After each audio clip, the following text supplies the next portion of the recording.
Você está delirando, disse minha filha, até o médico revelar o que realmente colocaram no meu chá. Meu nome é Samuel Ferreira. Tenho 62 anos e durante quase toda a minha vida acreditei que construir uma família sólida e manter o caráter eram os pilares de uma vida digna. Herdei de meu avô e de meu pai não apenas uma empresa de logística bem-sucedida, mas também valores que sempre guiaram minhas escolhas: humildade, honestidade e amor incondicional pelos meus filhos. Hoje, enquanto conto essa história, ainda sinto um nó na garganta ao lembrar do dia em que tudo começou a desmoronar. E o pior de tudo, começou de uma forma tão sutil, tão silenciosa, que eu jamais imaginei que minha própria filha pudesse estar por trás disso.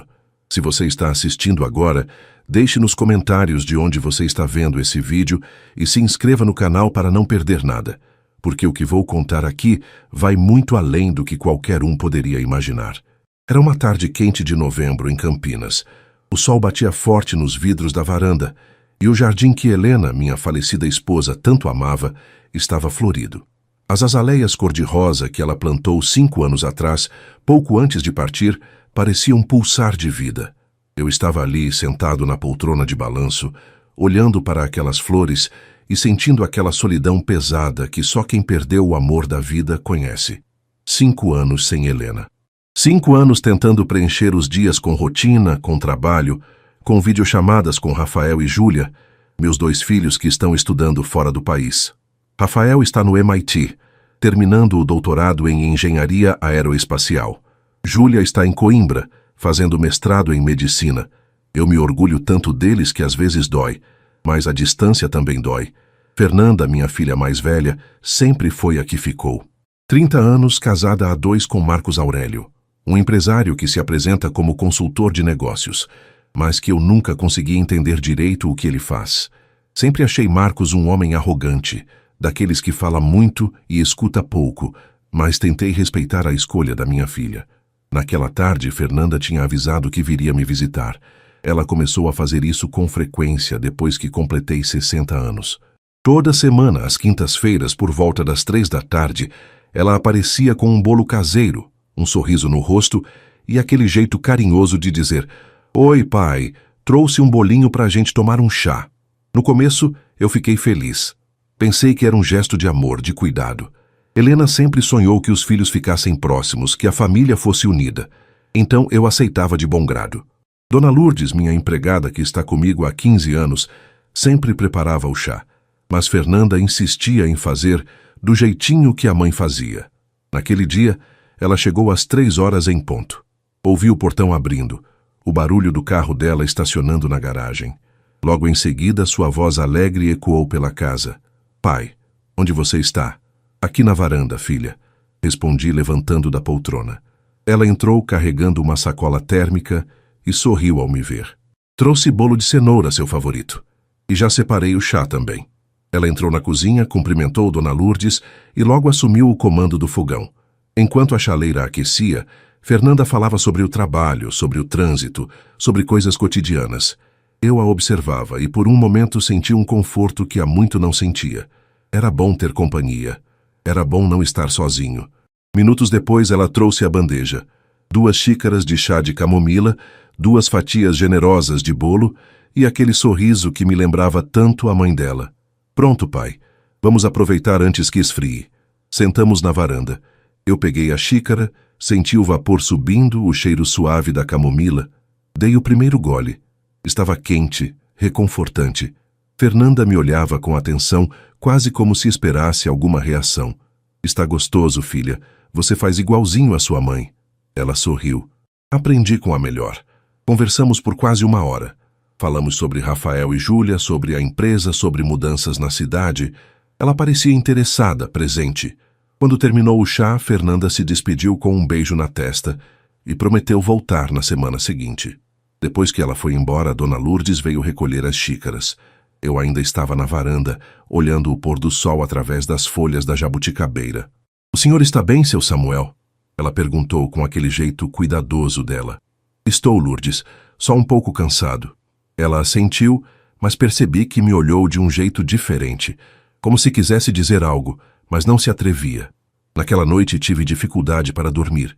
Senti uma tontura leve, nada alarmante, mas incômoda. Pensei que fosse cansaço, ou talvez a pressão alta, que sempre me dá trabalho. Tomei meu remédio de sempre e fui para a cama. Mas aí nas semanas seguintes, as coisas começaram a mudar. Toda quinta-feira, Fernanda aparecia, sempre com um bolo, sempre com o chá, e sempre insistindo para que eu tomasse tudo. Faz bem para o senhor, pai. A mamãe sempre dizia que chá de camomila acalma. E eu tomava, confiante, grato pela atenção. Só que depois de cada visita, algo estranho acontecia. Algumas horas depois, eu começava a sentir tonturas mais fortes. Minha visão ficava embaçada. Minhas mãos tremiam. Houve uma vez que levantei para pegar um copo de água na cozinha e tive que me segurar no batente da porta, porque senti que ia cair. Dona Lourdes estava sempre por perto, me observando. Ela começou a perguntar mais frequentemente se eu estava bem, se precisava de alguma coisa. Eu minimizava. Dizia que era a idade, que era pressão alta, que era normal. Mas não era normal. Teve um dia que acordei confuso, sem saber se era manhã ou tarde. Olhei para o relógio na parede e não consegui processar os números. Foi assustador. Pela primeira vez em anos, tive medo de estar ficando senil. Na quinta-feira seguinte, quando Fernanda chegou, resolvi comentar. Talvez ela soubesse o que estava acontecendo. Talvez pudesse me ajudar. Filha, tenho sentido umas tonturas estranhas depois que você vem me visitar. Será que é algo que estou comendo? Ela parou de mexer no bolo e me olhou com uma expressão que não consegui decifrar. Não era preocupação, era algo mais frio. Pai, o senhor está exagerando. Deve ser a pressão. Ou então é a idade mesmo. O senhor já tem 62 anos. Senti uma pontada no peito. Não pela idade, mas pelo tom. Era como se ela estivesse me dispensando, como se minha preocupação fosse irrelevante. Não, Fernanda, é sério. Eu sinto que tem algo errado. Ela suspirou, impaciente. Pai, o senhor está delirando. Isso é coisa da sua cabeça. Naquele momento, Marcos apareceu na porta da cozinha. Ele tinha vindo junto com ela, mas ficou no carro fazendo ligações. Agora estava ali, de braços cruzados, com aquele jeito arrogante que sempre me incomodou. Sogro, com todo respeito, acho que o senhor precisa considerar fazer uns exames mais completos. Às vezes a mente prega peças. Pode ser início de algo mais sério. Quem sabe uma clínica especializada não seria uma boa ideia. Olhei para ele, depois para Fernanda. Ela desviou o olhar. Uma clínica especializada. Ele estava insinuando que eu estava perdendo a cabeça. Senti uma mistura de raiva e humilhação, mas também senti algo mais profundo, algo que eu não queria admitir. Medo. Medo de estar realmente enlouquecendo. Medo de que eles estivessem certos. Fernanda serviu o chá como sempre. E como sempre eu tomei. Porque ainda confiava. Porque ainda acreditava que minha filha jamais me faria mal. Mas algo dentro de mim começou a despertar. Uma desconfiança pequena, quase imperceptível. E Dona Lourdes, que estava na cozinha lavando louças, também notou. Ela me lançou um olhar que dizia mais do que qualquer palavra poderia dizer. Aquela tarde marcou o começo da minha queda, mas também o começo da minha descoberta. E o que eu estava prestes a descobrir ia virar minha vida de cabeça para baixo. Depois daquela conversa com Fernanda e Marcos, passei a prestar mais atenção nos sintomas. Não eram apenas tonturas. Era algo mais profundo, mais assustador. 3 dias após aquela quinta-feira, acordei no meio da madrugada completamente desorientado. O quarto estava escuro, mas eu não reconhecia onde estava. Por alguns segundos, olhei para os móveis e não consegui processar que aquela era minha própria casa. Meu coração disparou. Suor frio escorreu pela testa. Tateei a parede procurando o interruptor. E quando a luz acendeu, a realidade voltou aos poucos. Mas o pânico permaneceu. Sentei na beira da cama, tremendo. Olhei para a foto de Helena na mesinha de cabeceira e sussurrei. O que está acontecendo comigo? Na manhã seguinte, Dona Lourdes bateu na porta do quarto com o café. Quando entrou e me viu ainda deitado, coisa que nunca acontecia, porque sempre fui de acordar cedo, ela ficou preocupada. Seu Samuel, o senhor dormiu mal? Lourdes, eu tive um episódio estranho de madrugada. Não sabia onde estava. Ela colocou a bandeja na cômoda e sentou na cadeira ao lado da cama. Isso tem acontecido depois das visitas da Fernanda, não é? A pergunta me pegou de surpresa. Não porque ela estivesse errada, mas porque alguém além de mim tinha notado. Lourdes, não fale assim da minha filha. Ela baixou os olhos, mas insistiu com respeito. Eu não quero falar mal, seu Samuel, mas eu trabalho nessa casa há 15 anos. Conheço o senhor. E o que está acontecendo não é normal. Aquilo me incomodou. Não porque duvidasse de Dona Lourdes, mas porque a ideia de que minha própria filha pudesse estar envolvida em algo era insuportável. Naquela semana, os sintomas pioraram.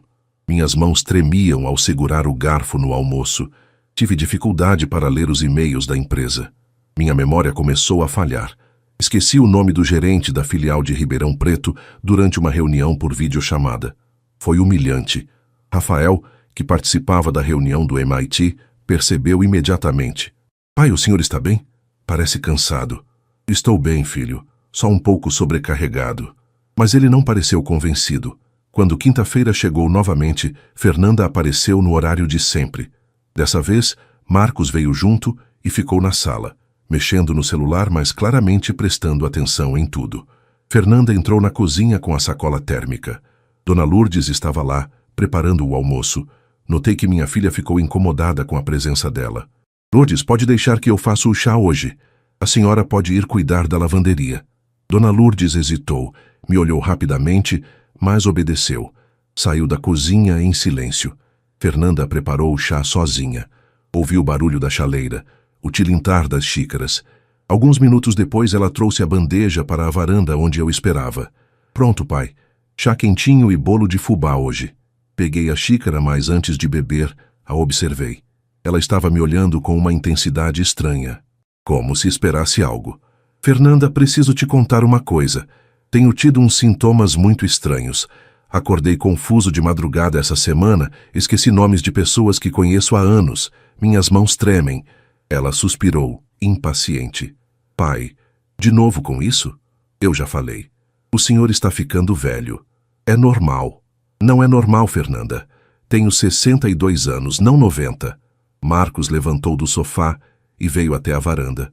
Seu tom era condescendente, quase zombeteiro. Ogro, eu entendo que seja difícil aceitar, mas o senhor precisa encarar a realidade. Meu tio teve os mesmos sintomas na mesma idade.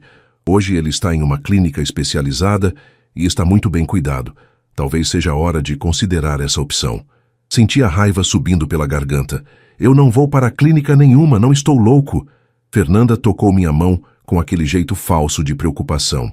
Pai, ninguém está dizendo que o senhor está louco, mas precisa de ajuda. E se acontecer algo mais grave? E se o senhor cair, bater a cabeça? Está aqui sozinho nessa casa enorme. Eu não estou sozinho. Tenho Dona Lourdes, tenho vocês, tenho Rafael e Júlia. Marcos riu, sarcástico. Rafael e Júlia estão do outro lado do mundo, sogro. Eles não vão poder acudir o senhor se algo acontecer. Aquilo doeu. Doeu porque era verdade. Meus filhos estavam longe. E a filha que estava perto estava me tratando como se eu fosse um estorvo.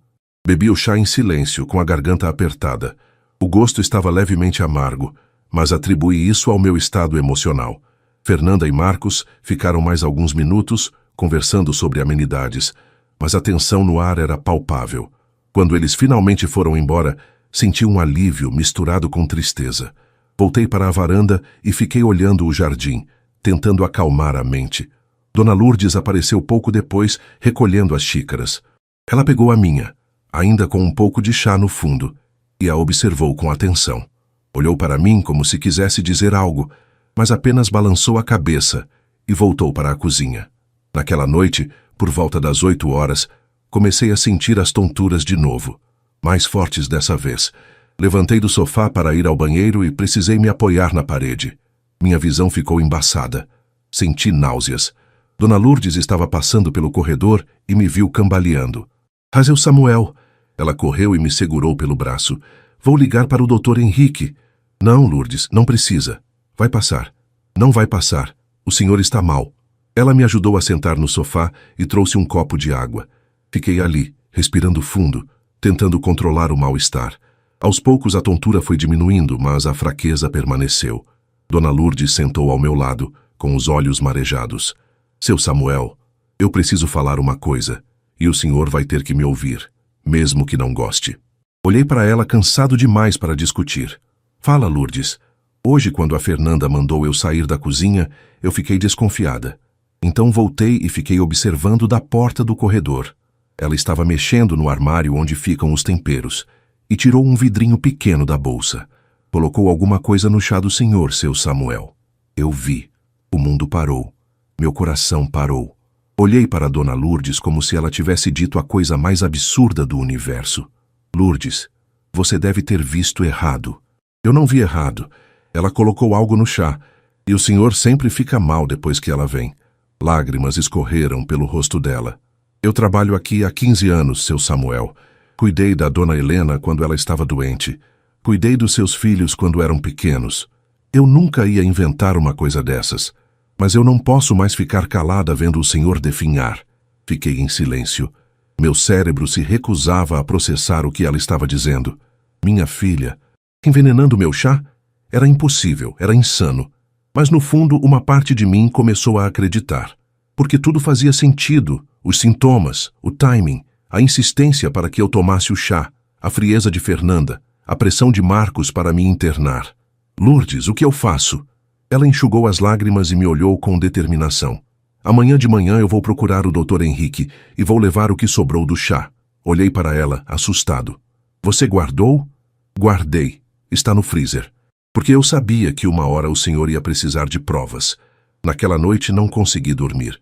Fiquei olhando para o teto, com 1000 pensamentos passando pela cabeça. Será que era verdade? Será que minha própria filha estava tentando me matar? E se fosse verdade, por quê? A resposta veio como um raio: dinheiro, herança. Marcos devia estar por trás disso. E Fernanda, minha filha, a menina que eu criei, que eu amei, que eu dei tudo, tinha escolhido ele.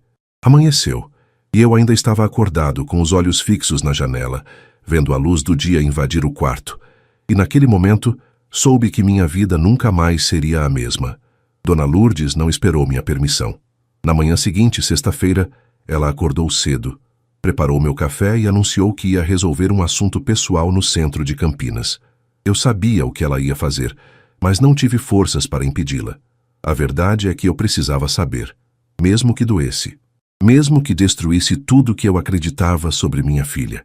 Fiquei em casa sozinho pela primeira vez em semanas, olhando pela janela, esperando. O relógio na parede parecia andar mais devagar. Cada minuto era uma eternidade. Tentei ler o jornal, mas as letras dançavam na página. Tentei assistir televisão, mas não conseguia me concentrar. Por volta das 10 da manhã, meu celular tocou. Era Rafael, ligando do MIT. Pai, consegue falar agora? Consigo, filho.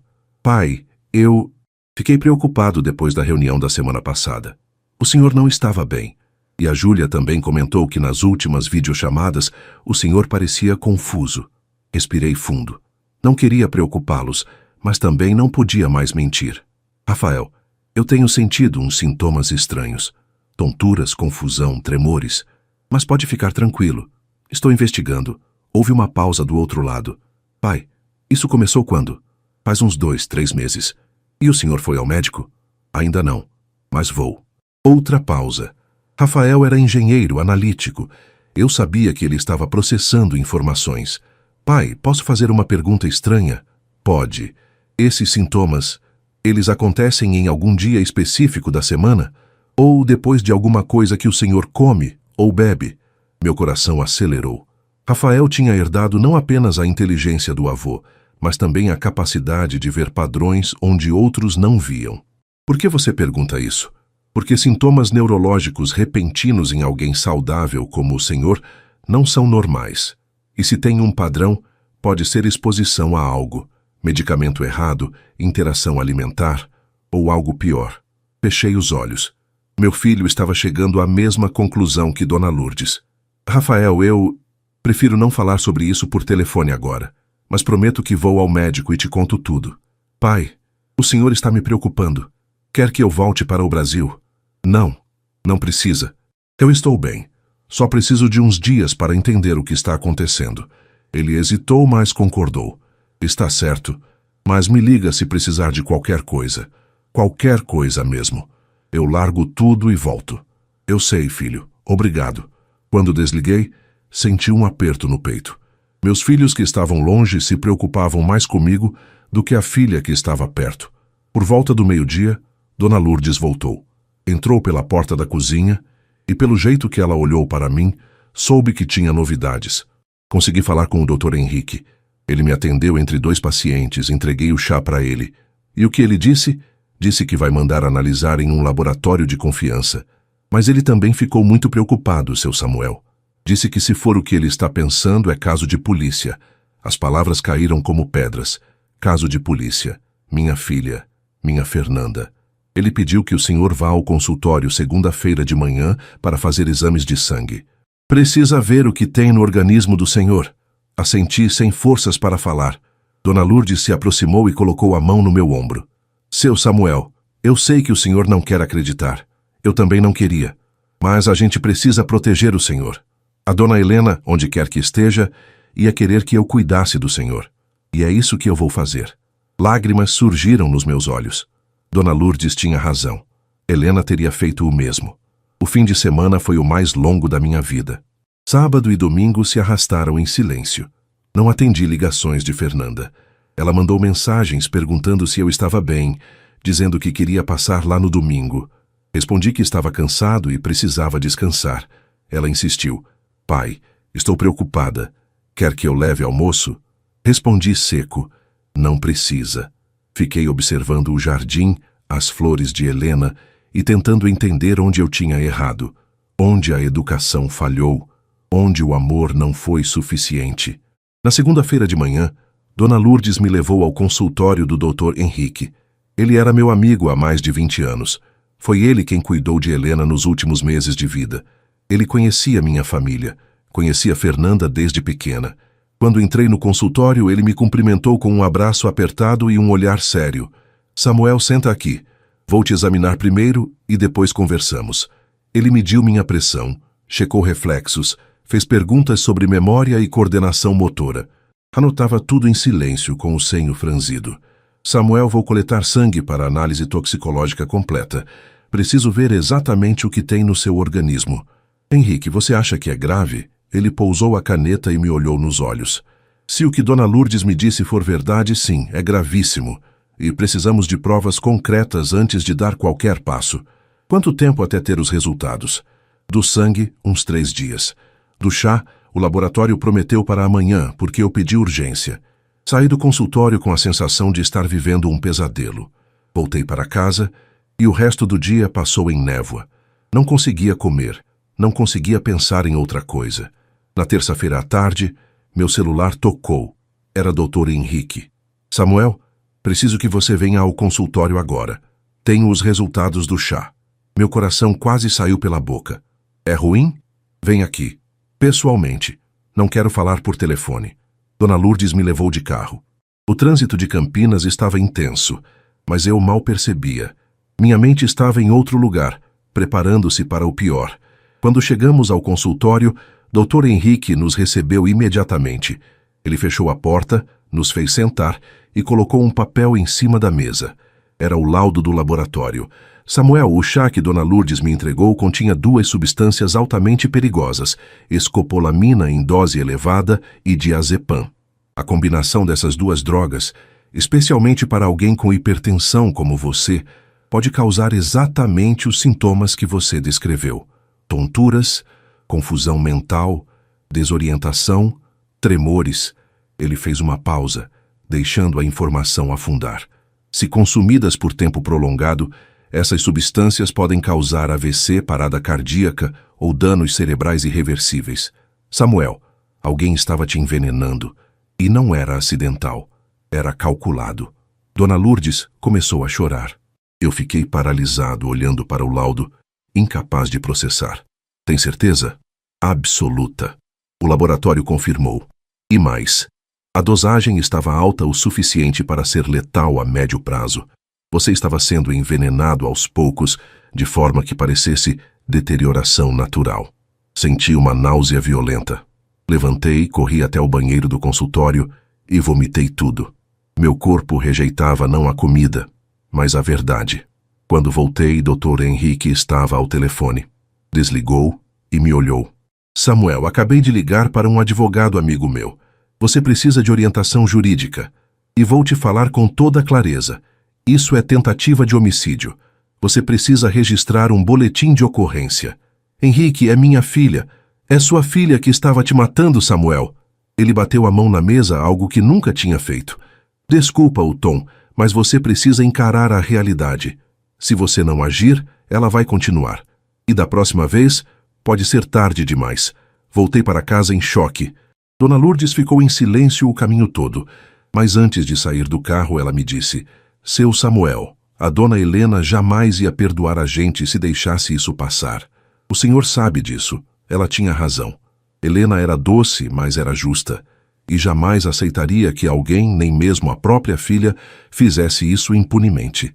Entrei em casa, fui direto para o quarto, peguei o celular e liguei para Rafael. Pai? Aconteceu algo? Rafael, preciso que você e a Júlia voltem para o Brasil. Agora. O que houve? Respirei fundo. Seu pai estava sendo envenenado. E foi sua irmã quem fez isso. Silêncio do outro lado. Um silêncio pesado, incrédulo. Pai, o que o senhor está dizendo? Estou dizendo a verdade, Rafael. Tenho provas, laudos médicos, análises. Fernanda colocou veneno no meu chá durante meses. E eu preciso de vocês aqui. Eu pego o primeiro voo e vou avisar a Júlia. A gente vai estar aí em menos de 24 horas. Desliguei e sentei na beira da cama. Olhei para a foto de Helena e sussurrei. Me ajuda, amor, porque eu não sei se vou ter forças para o que vem pela frente. Rafael não esperou 24 horas. Ele ligou de volta meia hora depois, dessa vez em videochamada. Quando a imagem dele apareceu na tela, vi o rosto do meu filho carregado de preocupação e raiva contida. Pai, conta tudo. Do começo. Respirei fundo e comecei. Contei sobre as visitas de Fernanda, sobre os chás, sobre os sintomas progressivos. Contei sobre a desconfiança de Dona Lourdes, sobre o laudo do laboratório, sobre as substâncias encontradas. Rafael ouvia em silêncio, os olhos fixos na tela, processando cada palavra. Quando terminei, ele passou a mão pelo rosto, visivelmente abalado. Pai, o Marcos está envolvido nisso, tenho certeza. Eu também penso a mesma coisa, filho. Nos últimos meses, eu comecei a pesquisar sobre ele, só por curiosidade. Esse homem não é o que parece. Ele tem processos na justiça, dívidas enormes, e há rumores de envolvimento com contratos fraudulentos. A Fernanda, ela foi manipulada. Ou pior, ela aceitou participar. A dor no peito voltou. Ouvir meu filho falar assim da irmã era dilacerante. Rafael, o que eu faço agora? O senhor vai ao médico, recolhe todos os laudos e registra um boletim de ocorrência. E não avisa a Fernanda de nada. Nada, pai. Ela não pode saber que descobrimos. Mas, filho, pai, escuta o que eu estou dizendo. Se ela souber, vai destruir provas. Ou pior, vai tentar de novo de outra forma. O senhor está lidando com gente perigosa. Assenti, ainda em choque. Eu vou ligar para a Júlia agora. A gente embarca amanhã. E enquanto isso, o senhor não aceita mais nada que venha da Fernanda. Nada de comida, nada de bebida, nada. Está bem. E pai, eu sinto muito. Sei que isso está destruindo o senhor.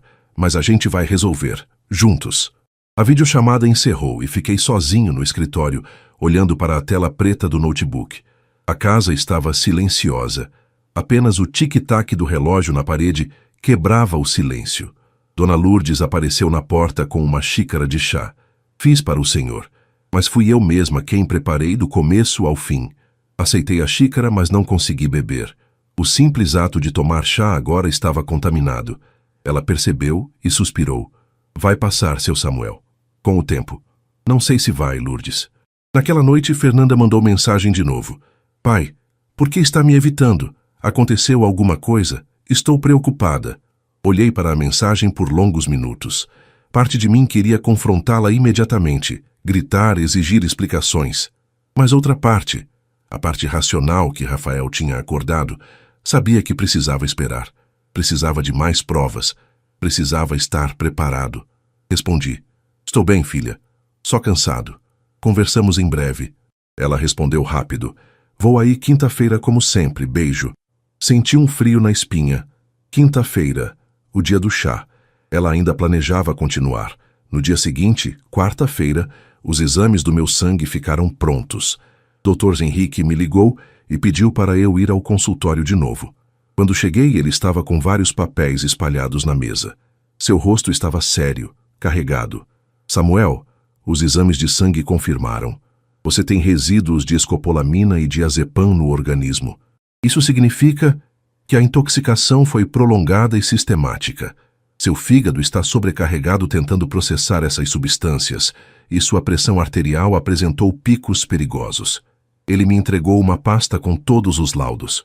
Isso aqui é a prova que você precisa. Laudo do chá, laudo do sangue, meu relatório médico descrevendo os sintomas e a cronologia. Com isso, qualquer delegado vai abrir inquérito. Henrique, o Rafael e a Júlia estão voltando. Chegam amanhã à noite. Ótimo. Esperem eles chegarem, reúnam a família e na sexta-feira vocês vão à delegacia. Juntos, com o advogado. Isso não pode ser tratado de forma emocional, Samuel. Tem que ser cirúrgico. Saí do consultório segurando aquela pasta como se fosse uma bomba. Porque era. Era a bomba que ia explodir minha família. Naquela tarde, sentei no jardim e olhei para as azaleias de Helena. As flores estavam vibrantes, vivas, lindas, e eu pensei, isso é o que minha esposa deixou. Vida, beleza, amor. E o que Fernanda estava deixando? Veneno, traição, morte. Na quinta-feira de manhã, Fernanda mandou mensagem. Pai, vou aí às 3h, como sempre. Preparei bolo de laranja. Meu estômago revirou. Olhei para Dona Lourdes, que estava na cozinha. Ela vem hoje. O que o senhor vai fazer? Vou recebê-la. Mas não vou comer nem beber nada. E você vai ficar por perto o tempo todo. Às 3h, o portão se abriu. Fernanda entrou com a sacola térmica e aquele sorriso que agora me parecia falso, ensaiado, cruel. Oi, pai, como está? Estou bem, filha. Ela foi direto para a cozinha, mas dessa vez Dona Lourdes não saiu. Ficou ali lavando louças, fingindo que não prestava atenção. Fernanda ficou visivelmente incomodada. Lourdes, pode deixar. Eu cuido disso. Estou quase terminando, Dona Fernanda. A tensão era clara. Fernanda preparou o chá rapidamente, trouxe a bandeja para a varanda. Pronto, pai. Chá quentinho e bolo de laranja. Eu olhei para a xícara, fumegante, perfumada, mortal. Obrigado, filha. Mas hoje não estou me sentindo muito bem. Acho que não vou tomar chá. O rosto dela mudou. Foi sutil, mas eu vi. Um lampejo de frustração. Pai, mas vai fazer bem para o senhor. É só uma xicrinha. Não, Fernanda, não quero. Ela insistiu, com um tom que começava a soar desesperado. Pai, por favor. Eu fiz com tanto carinho. Eu disse que não. Silêncio pesado. Ela recuou, constrangida. Está bem, então só o bolo. Também não quero o bolo. Ela me olhou confusa, quase ofendida.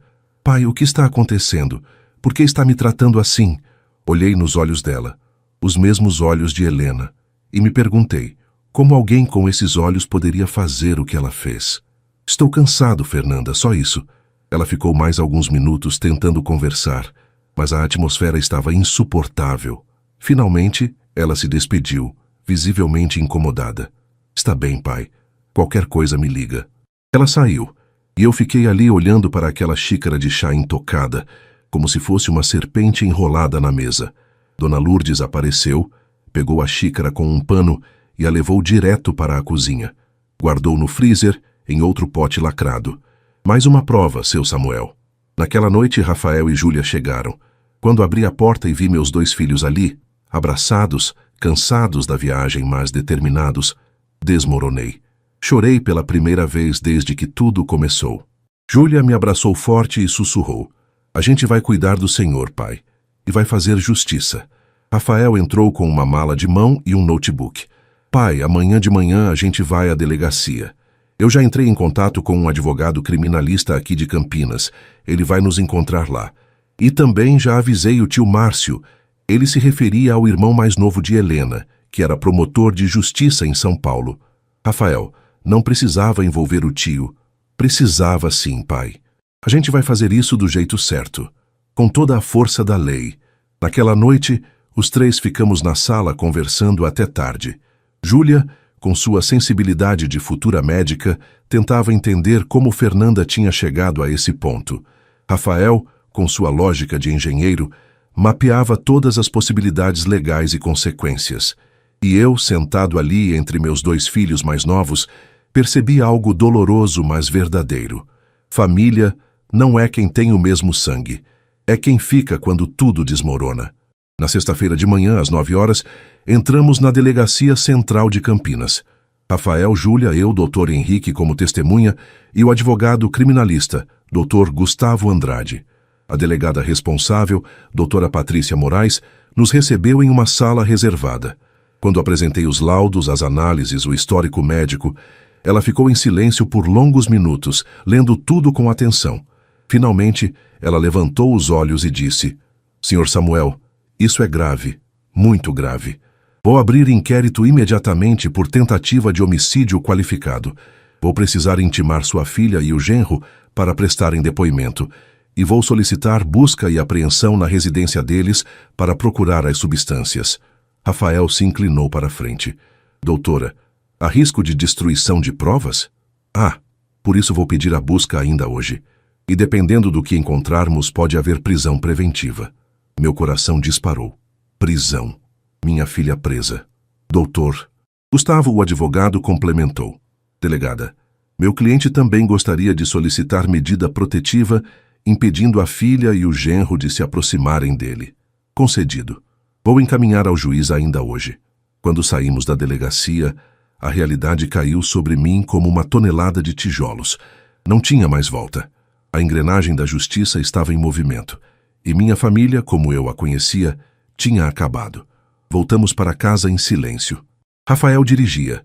Júlia estava ao meu lado no banco de trás, segurando minha mão. Ninguém falava, mas todos sabíamos o que estava por vir. Quando chegamos, Dona Lourdes tinha preparado almoço, mas ninguém tinha fome. Sentamos na sala e Rafael abriu o notebook. Pai, agora precisamos nos preparar. A delegada vai intimar a Fernanda provavelmente ainda hoje ou amanhã. Quando isso acontecer, ela vai saber que descobrimos, e as coisas vão ficar feias. O que você quer dizer? Ela e o Marcos vão tentar se defender. Vão mentir, vão distorcer, vão tentar te pintar como o vilão dessa história.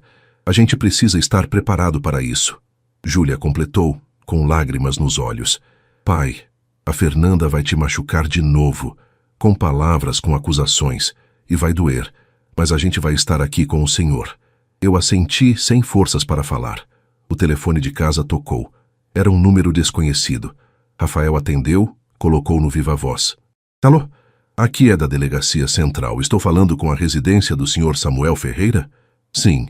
Por favor, informem ao Sr. Samuel que a busca e apreensão foi realizada na residência da filha dele, Fernanda Ferreira, há 1 hora. Encontramos frascos de escopolamina e diazepam escondidos no armário do quarto. A senhora Fernanda e o Sr. Marcos Aurélio foram conduzidos à delegacia para prestar depoimento. Meu mundo girou. Rafael agradeceu e desligou. Acharam as drogas. Isso é prova definitiva, pai. 2 horas depois, meu celular tocou. Era Fernanda, não atendi, ela ligou de novo, e de novo, e de novo. 17 chamadas perdidas. Então vieram as mensagens. Pai, pelo amor de Deus, atende o telefone. Pai, eu preciso falar com o senhor. Pai, isso é um mal-entendido. Pai, por favor. Júlia pegou meu celular e desligou. Não responde, pai. Deixa o advogado lidar com isso. Mas eu não conseguia parar de olhar para aquelas mensagens. Minha filha desesperada, implorando. E mesmo sabendo o que ela tinha feito, doía. No dia seguinte, sábado, Dr. Gustavo me ligou. Sr. Samuel, tenho novidades. Marcos Aurélio foi preso preventivamente. A juíza entendeu que há risco de reincidência e fuga, já que ele possui passaporte e recursos. Fernanda foi liberada, mas com medida cautelar, tornozeleira eletrônica e proibição de sair de Campinas. E agora? Agora eles vão tentar negociar. O advogado deles já entrou em contato comigo, propondo um acordo. Querem conversar com o senhor. Eu não quero ver ela. Eu entendo. Mas, legalmente, pode ser interessante ouvir o que tem a dizer. Sempre com minha presença, claro. Rafael, que estava ouvindo, balançou a cabeça. Pai, não precisa fazer isso. Não, Rafael. Eu quero ouvir. Quero olhar nos olhos dela e ouvir o que ela tem a dizer. No domingo à tarde, Dr. Gustavo organizou uma reunião no escritório dele no centro de Campinas. Eu, Rafael, Júlia e o advogado de um lado da mesa. Fernanda e o advogado dela, Dr. Roberto Lima, do outro. Quando Fernanda entrou na sala, quase não a reconheci. Estava pálida, magra, com olheiras profundas. O cabelo estava preso de qualquer jeito. Ela olhou para mim e começou a chorar imediatamente. Pai, Dr. Gustavo levantou a mão. Senhora Fernanda, vamos manter o profissionalismo. O senhor tem algo a declarar? O advogado dela, Dr. Roberto, limpou a garganta. Minha cliente gostaria de esclarecer os fatos. Ela reconhece que cometeu um erro grave, mas alega que foi coagida pelo marido, Marcos Aurélio. Fernanda soluçava. Pai, foi o Marcos. Ele que planejou tudo. Ele disse que a gente precisava do dinheiro, que estávamos afundados em dívidas, que se o senhor morresse de forma natural, ninguém desconfiaria. Senti uma onda de náusea. E você aceitou? Eu estava com medo dele, pai. Ele me ameaçava. Dizia que se eu não fizesse, ele ia me deixar, ia me destruir. Rafael bateu a mão na mesa. Você colocou veneno no chá do nosso pai, Fernanda. Dezenas de vezes. Você viu ele definhando e continuou. Ela chorava descontroladamente. Eu sei que foi horrível, mas eu não sabia mais o que fazer. O Marcos tinha controle sobre tudo. Sobre mim, sobre o dinheiro, sobre minha cabeça. Júlia, que até então estava em silêncio, falou com a voz trêmula. Você poderia ter pedido ajuda, Fernanda. Poderia ter contado para o pai, para a gente. Mas você escolheu matar ele. Eu não queria. Eu juro que não queria. Dr. Roberto interveio. Senhores, minha cliente está disposta a colaborar integralmente com a justiça. Vai entregar todas as provas contra Marcos Aurélio. Mensagens, gravações, transferências bancárias. Ela quer um acordo de delação premiada. Dr. Gustavo me olhou. Senhor Samuel, a decisão é sua. Se ela colaborar, a pena dela pode ser reduzida significativamente. Olhei para Fernanda, minha filha, a menina que eu carreguei no colo, que eu ensinei a andar, que eu vi crescer, casar, sorrir. E agora ela estava ali, implorando por clemência depois de tentar me matar. Fernanda, eu tenho uma pergunta. Ela levantou os olhos vermelhos. Fala, pai. Em algum momento, enquanto você colocava veneno no meu chá, você pensou na sua mãe? Pensou no que ela diria se soubesse o que você estava fazendo? O silêncio foi ensurdecedor. Fernanda baixou a cabeça e chorou ainda mais. Eu pensei, pai. Todo dia eu pensava. E eu sabia que ela nunca ia me perdoar. Ela não ia. E eu também não vou. Levantei da cadeira. Doutor Gustavo, eu aceito a delação. Que ela colabore, que entregue tudo sobre o Marcos. Mas eu não quero mais ver essa mulher na minha frente. Ela não é mais minha filha. Fernanda gritou, pai, por favor. Mas eu já estava saindo da sala com Rafael e Júlia me acompanhando. Ouvi o choro dela ecoando pelo corredor e pela primeira vez desde que tudo começou, não senti pena. Senti alívio, porque finalmente eu tinha fechado a porta para quem tentou me destruir, mesmo que fosse minha própria filha. Voltamos para casa após aquela reunião devastadora. Eu estava exausto, física e emocionalmente. Rafael e Júlia me ajudaram a entrar, cada um segurando um dos meus braços, como se eu fosse um homem muito mais velho do que realmente era. Dona Lourdes nos esperava na sala. Quando ela me viu, seu rosto se encheu de preocupação. Seu Samuel, como foi? Foi difícil, Lourdes. Ela preparou um chá. Dessa vez eu sabia que podia confiar. E sentamos os 4 na sala. Júlia me cobriu com uma manta, mesmo não estando frio. Era o gesto de cuidado que eu precisava. Lourdes, comecei, eu nunca vou esquecer o que você fez. Se não fosse pela sua coragem, eu provavelmente não estaria vivo agora. Ela enxugou as lágrimas com a ponta do avental. Seu Samuel, eu quase não tive coragem. Foram dias pensando, e se eu estiver errada? E se eu criar um problema na família sem motivo? Mas aí eu lembrava da dona Helena. Ela sempre me dizia, Lourdes, olha pelo meu Samuel quando eu não estiver mais aqui. A voz dela falhou. E eu prometi para ela. No último dia, quando ela estava na cama do hospital, ela segurou minha mão e disse, cuida dele para mim. Como eu ia quebrar uma promessa dessa? Rafael se levantou e abraçou Dona Lourdes. A senhora salvou nosso pai. E a gente nunca vai esquecer disso. Júlia se juntou ao abraço. E eu os observava dali, percebendo algo fundamental. Família verdadeira não é definida por sangue. É definida por lealdade, amor e coragem para fazer o que é certo, mesmo quando é difícil. Naquela noite, Dr. Gustavo ligou com mais informações. Sr. Samuel, Fernanda assinou o termo de colaboração. Ela entregou prints de conversas com Marcos, áudios onde ele dá instruções sobre as dosagens e extratos bancários mostrando que ele estava sendo pressionado por agiotas. É um material robusto. O Ministério Público está montando um caso sólido. E quanto tempo vai levar? O processo penal pode levar de 1 a 2 anos, mas com as provas que temos, a condenação é certa. Marcos deve pegar entre 10 e 15 anos. Fernanda, com a delação, deve ficar entre 3 e 5, em regime semiaberto. Desliguei o telefone e olhei para o teto. 1 a 2 anos. Tempo suficiente para o corpo se recuperar do envenenamento. Mas e a alma? Quanto tempo levaria para curar as feridas que minha própria filha tinha aberto? Nos dias seguintes, a história vazou para a imprensa local.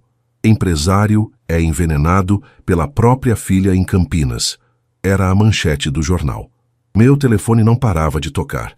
Repórteres conhecidos, gente que eu não via há anos querendo saber detalhes. Rafael assumiu o controle.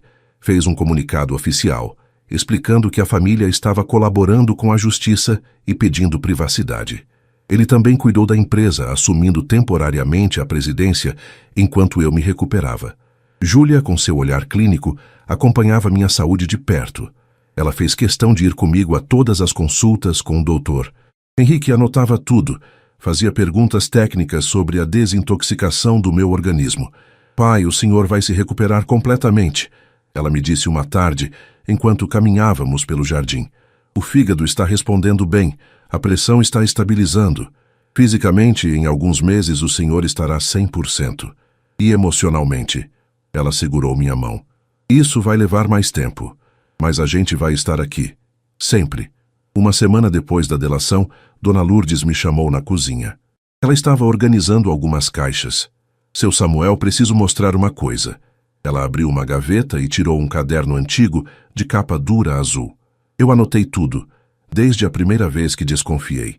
Datas, horários, comportamentos estranhos da Fernanda, os sintomas do senhor. Está tudo aqui. Folheei o caderno. A letra caprichada de Dona Lourdes detalhava cada visita, cada reação minha, cada observação dela. Era um diário completo da minha intoxicação. Lourdes, por que você fez isso? Porque eu sabia que se um dia a verdade viesse à tona, a gente ia precisar de provas. E também porque eu precisava ter certeza. Não ia acusar a filha do senhor sem ter certeza absoluta. Entreguei o caderno para Rafael. Isso é ouro, Lourdes. Isso mostra premeditação, padrão, consistência. O advogado vai adorar. Naquela tarde, enquanto Rafael fotografava cada página do caderno para enviar ao Dr. Gustavo, Dona Lourdes sentou ao meu lado no jardim. Seu Samuel, posso fazer uma pergunta? Claro, Lourdes. O senhor acha que um dia vai conseguir perdoar a Fernanda?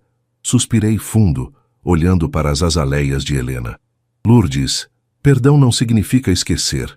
Não significa aceitar de volta. Não significa agir como se nada tivesse acontecido. Talvez um dia, quando a dor diminuir, eu consiga perdoar no meu coração, por mim, para não carregar mais esse peso. Mas isso não muda o fato de que ela fez uma escolha. E escolhas têm consequências. Ela assentiu, pensativa. A dona Helena era sábia. Ela sempre dizia que a gente ensina mais com nossas ações do que com nossas palavras. É verdade. E agora, a ação que eu preciso ter é mostrar que caráter e dignidade não se negociam. Nem por sangue, nem por história, nem por nada. Naquela noite, antes de dormir, entrei no quarto que tinha sido de Fernanda quando ela era adolescente. Não mexia ali há anos. A cama estava com o mesmo lençol. As prateleiras tinham os mesmos livros. Os pôsteres de bandas antigas ainda estavam na parede. Sentei na cama e peguei um álbum de fotos que estava no criado mudo. Foto da Fernanda com 5 anos, sorrindo com os dentes de leite faltando. Foto dela na formatura do ensino médio, abraçada comigo e Helena. Foto do casamento dela, onde eu a conduzi até o altar, orgulhoso. Onde foi que eu errei? Onde a educação falhou? Ou seria que algumas pessoas simplesmente escolhem o caminho errado, não importa o que os pais façam? Fechei o álbum e o coloquei de volta. Apaguei a luz e fechei a porta daquele quarto. Simbolicamente, estava fechando aquele capítulo da minha vida. Rafael bateu na porta do meu quarto minutos depois. Pai, não consegue dormir? Não muito. Ele entrou e sentou na poltrona ao lado da cama. Pai, eu sei que o senhor está sofrendo, mas eu preciso que o senhor saiba uma coisa. A culpa não é sua. O senhor foi um pai presente, amoroso, justo. O que a Fernanda fez foi escolha dela. Influenciada pelo Marcos, sim, mas escolha dela. Rafael, eu fico pensando, se eu tivesse sido mais rígido com o Marcos desde o começo, se eu tivesse me oposto ao casamento, não ia mudar nada, pai. Gente ruim acha um jeito. Sempre acha. Ele se levantou e colocou a mão no meu ombro. O senhor é um homem íntegro. E ensinou isso para mim e para a Júlia. A gente está aqui hoje defendendo o senhor, porque aprendemos com o senhor o que é caráter. A Fernanda, ela escolheu outro caminho. Mas não foi culpa do senhor. Depois que Rafael saiu, finalmente consegui dormir. E pela primeira vez em semanas dormi sem pesadelos. Na manhã seguinte, Dona Lourdes preparou o café e anunciou: hoje a gente vai fazer uma limpeza na casa. Jogar fora tudo que lembra energia ruim. A Dona Helena sempre dizia que casa limpa é alma limpa. E foi exatamente o que fizemos. Rafael, Júlia, Dona Lourdes e eu passamos o dia inteiro limpando, organizando, jogando fora coisas velhas. Era terapêutico. Quando chegamos na cozinha, Dona Lourdes pegou todas as xícaras de chá e as colocou em uma caixa. Essas aqui a gente doa. O senhor não precisa mais ver essas xícaras todo dia. Concordei. Era hora de recomeçar. Sem veneno, sem traição, sem falsidade. Enquanto organizávamos a despensa, encontrei um vidro velho de temperos que Helena tinha deixado. Tinha um bilhete grudado. Samuel, quando você usar isso, lembre que fiz com amor. Segurei aquele vidro e senti as lágrimas virem. Saudade doía. Mas era uma dor limpa, honesta. Não era a dor suja da traição. A senhora faria o que eu estou fazendo, Helena? Sussurrei para o nada. A senhora ia perdoar? Não tive resposta. Mas no fundo, eu sabia. Helena era doce, mas era justa. E ela jamais aceitaria que alguém, mesmo a própria filha, tentasse me matar sem consequências. Naquela noite, jantamos todos juntos pela primeira vez em muito tempo. Dona Lourdes fez a comida que Helena gostava. Frango com quiabo, arroz, feijão simples, comida de verdade, feita com amor. E ali, naquela mesa, com Rafael, Júlia e Dona Lourdes, percebi que eu não estava sozinho. Tinha uma família, pequena, mas verdadeira. E isso, no final das contas, era o que realmente importava. 2 semanas após a denúncia, Dr. Henrique me chamou para uma consulta de acompanhamento. Júlia insistiu em ir junto, com seu caderninho de anotações e sua lista de perguntas médicas.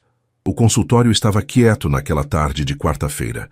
A secretária nos recebeu com um sorriso gentil e nos levou direto para a sala do doutor. Dr. Henrique estava revisando meus exames mais recentes no computador. Quando entramos, ele se levantou e nos cumprimentou com aquele jeito afetuoso de sempre. Samuel, Júlia, sentem-se, por favor. Ele abriu uma pasta com vários laudos impressos. Samuel, hoje eu quero te explicar exatamente o que aconteceu com seu corpo durante esses meses de intoxicação. Não vou poupar detalhes porque acho que você precisa entender a gravidade do que passou. Júlia pegou minha mão. Dr. Henrique continuou. A escopolamina é uma droga anticolinérgica extremamente perigosa. Em doses terapêuticas, é usada para enjoos e cólicas. Mas nas doses que encontramos no seu organismo, ela causa exatamente os sintomas que você teve. Confusão mental, desorientação, alucinações leves, perda de memória de curto prazo. Ele mostrou um gráfico. O diazepam, um benzodiazepínico, potencializa os efeitos depressores no sistema nervoso central. A combinação das duas drogas é especialmente letal porque uma amplifica a outra. E no seu caso, com histórico de hipertensão, o risco de AVC ou parada cardíaca era altíssimo. Júlia anotava tudo, mas seus olhos estavam marejados. Dr. Henrique, quanto tempo mais meu pai teria se não tivéssemos descoberto? O médico suspirou fundo. Júlia, sendo honesto, no máximo 2 meses. Os exames mostram que o fígado dele estava começando a entrar em falência. A pressão arterial tinha picos de 19/12. O cérebro mostrava sinais iniciais de dano neurológico. Se continuasse por mais algumas semanas, não teríamos como reverter. Senti um frio na espinha. 2 meses. Fernanda estava há 2 meses de me matar. Mas agora, Samuel, a boa notícia é que você está respondendo muito bem ao tratamento. O fígado está se regenerando, a pressão está controlada, os exames neurológicos mostram melhora significativa. Você vai se recuperar completamente, mas vai levar de 6 meses a 1 ano.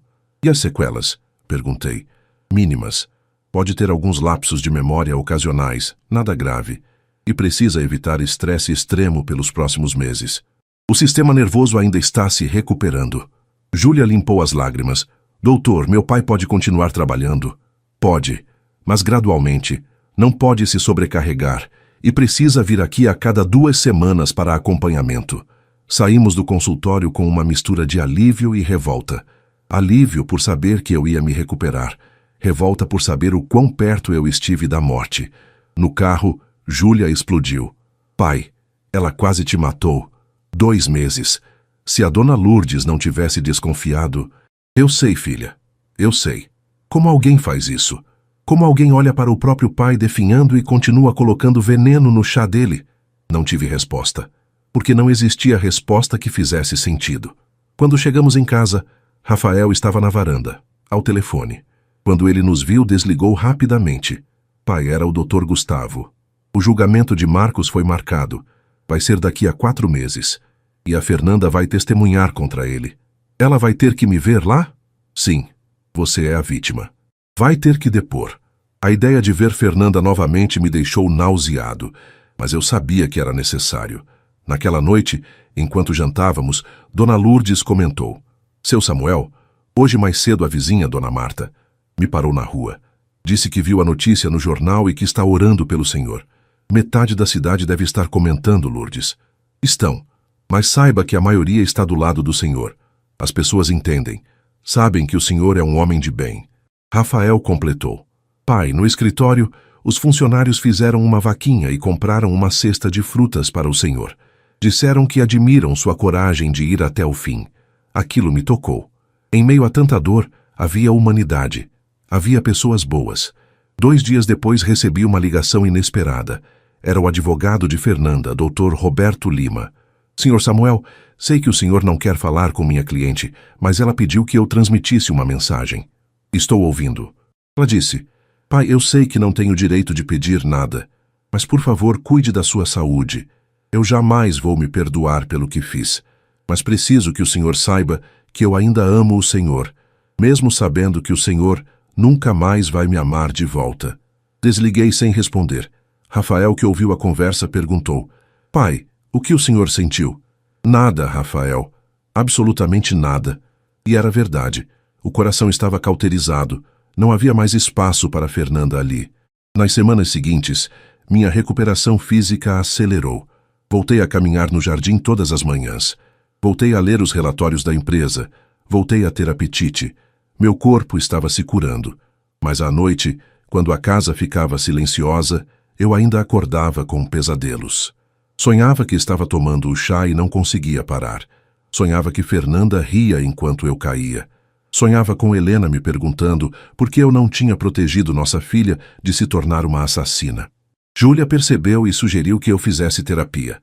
Pai, o corpo está se recuperando, mas a mente também precisa de cuidado.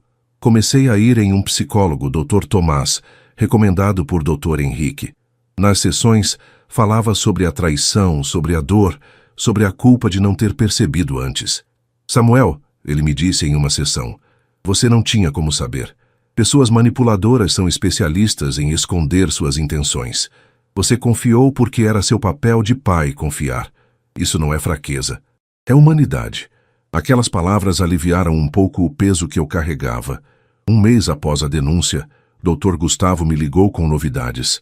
Senhor Samuel, encontramos mais provas. Marcos tinha um plano detalhado. Ele pretendia que sua morte parecesse natural. Depois pressionaria Fernanda a assinar procuração para acessar suas contas e finalmente liquidaria parte das ações da empresa para pagar as dívidas dele. Ou seja, era premeditado desde o começo. Exatamente. E tem mais. Encontramos conversas dele com um agente funerário orçando o serviço de cremação. Isso foi há 2 meses, Samuel. Ele já estava planejando seu funeral. Senti um ódio que nunca tinha sentido antes. Aquele homem não era apenas criminoso. Era monstro. Doutor Gustavo, eu quero o máximo que a lei permite para ele. E é o que vamos conseguir.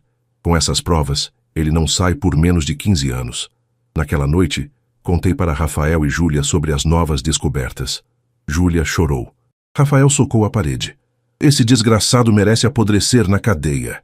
E vai, eu disse com uma firmeza que eu não sabia que tinha. Vai pagar por cada dia que me roubou, por cada tontura, por cada medo, por cada momento de confusão. Vai pagar caro. Dona Lourdes, que ouviu tudo da cozinha, veio até a sala. Seu Samuel, a justiça de Deus é perfeita, e a dos homens, quando feita direito, também pode ser. O Senhor está fazendo a coisa certa. E pela primeira vez desde que tudo começou, acreditei plenamente nisso. Estava fazendo a coisa certa, não por vingança, mas por justiça, porque caráter e dignidade não se negociam, e quem tenta destruir alguém precisa enfrentar as consequências. 6 semanas após a denúncia, a casa em Campinas respirava uma rotina nova. Rafael tinha assumido oficialmente a vice-presidência da empresa e trabalhava do escritório que montamos em um dos quartos.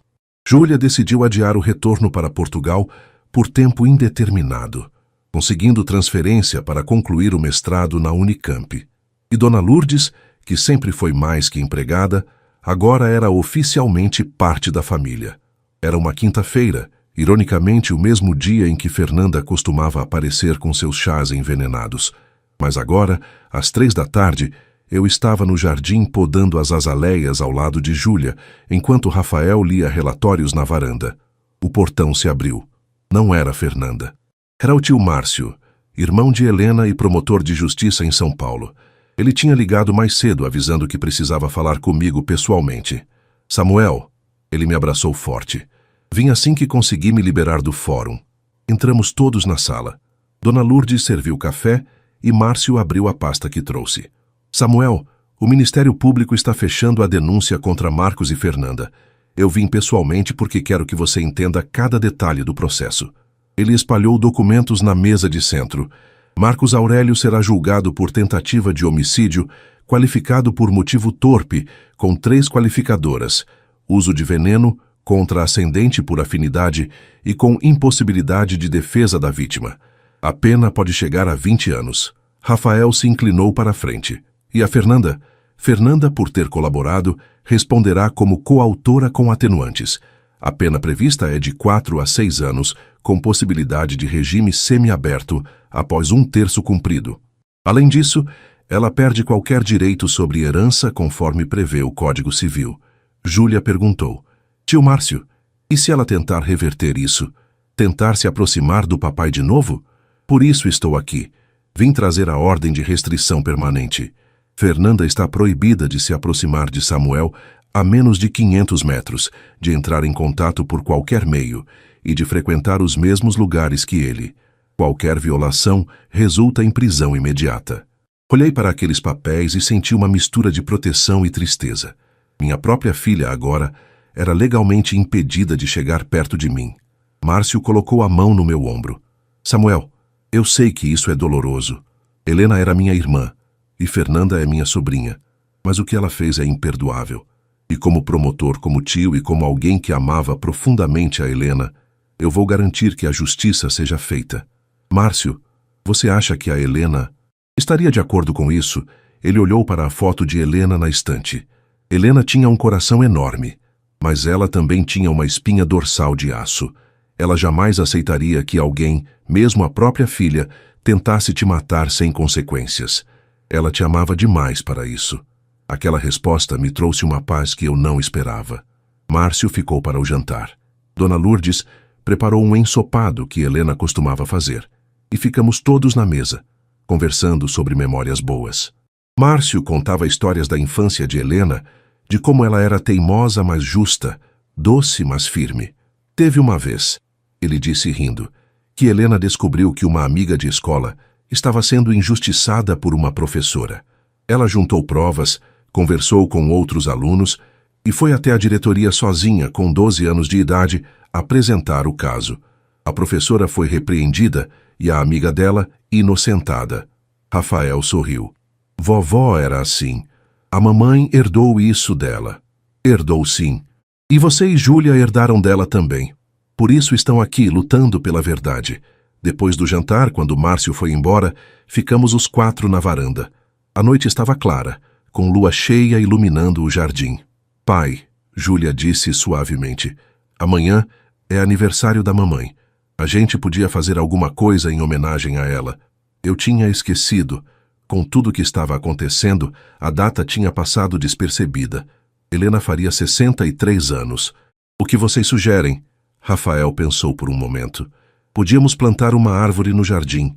Algo que cresça, que dê frutos, que continue vivo, como a memória dela. Júlia concordou, emocionada. E podíamos fazer uma pequena cerimônia, só nós 4. Ler algo bonito, compartilhar memórias. Dona Lourdes limpou as lágrimas. A Dona Helena ia adorar isso. Na manhã seguinte, sexta-feira, fomos a um viveiro no centro de Campinas. Escolhemos uma jabuticabeira jovem, forte, cheia de promessas de frutos futuros.